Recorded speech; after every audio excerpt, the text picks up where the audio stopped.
ఎన్టీఆర్ నటిస్తున్న చిత్రం దేవరా. ఈ సినిమాకి కొరటాల శివ దర్శకత్వం వహిస్తున్నారు. దేవరా పోస్ట్ పోన్ అని ప్రకటించినప్పటి నుంచి ఈ సినిమా తెర వెనుక ఏం జరుగుతుందో తెలుసుకోవాలి అని అనుకుంటున్నారు యంగ్ టైగర్ ఫ్యాన్స్. ఇక లేటెస్ట్ షెడ్యూల్ హైదరాబాద్ లో స్టార్ట్ అయ్యింది.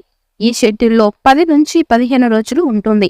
ఈ షెడ్యూల్లో పలు కీలక సన్నివేశాలు చిత్రీకరించనున్నారు. 3 డూయెట్స్ ఉన్నాయి. ఒక సోలో సాంగ్ కూడా ఉంది. మొత్తం 4 పాటలను చిత్రీకరించనున్నారు. ఈ 4 పాటలు షూట్ కంప్లీట్ అయితే చాలా వరకు సినిమా అయినట్టే. ఆ తర్వాత గ్రాఫిక్స్ పై కాన్సన్ట్రేషన్ చేయనున్నారు.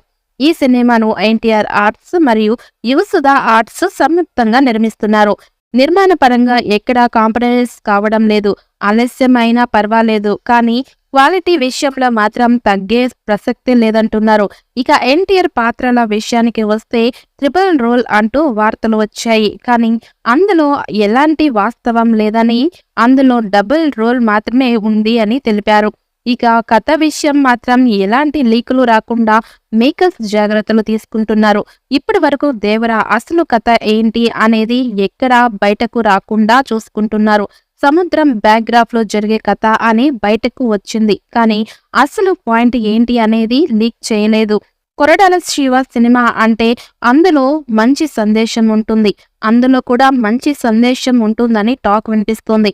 మరి దేవరా బాక్సాఫీస్ వద్ద ఏ రేంజ్ లో సందడి చేస్తాడో, ఎలాంటి రికార్డులు సెట్ చేస్తాడో చూడాలి. ఇక ఈ మూవీలో బాలీవుడ్ క్రేజీ హీరోయిన్ శ్రద్ధ కపూర్ కూడా ఒక స్పెషల్ పాత్రలో కనిపించబోతోంది అంటూ దేవరా పార్ట్ 1 క్లైమాక్స్ లో శ్రద్ధ కపూర్ పాత్ర రివీల్ అవుతుందని, దేవరా పార్ట్ 2 లో శ్రద్ధ కపూర్ పాత్ర చాలా కీలకంగా ఉంటుందని తెలుస్తుంది. మరి ఈ వార్త నిజమైతే శ్రద్ధ కపూర్ కు మరో క్రేజీ మూవీ దక్కినట్టే.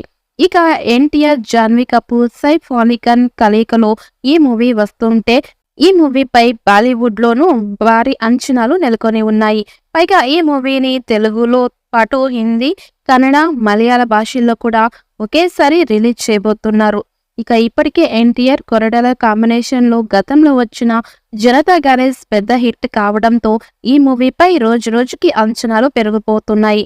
అక్టోబర్ 10వ తేదీన గ్రాండ్ గా ఈ సినిమాని విడుదల చేయబోతున్నారు.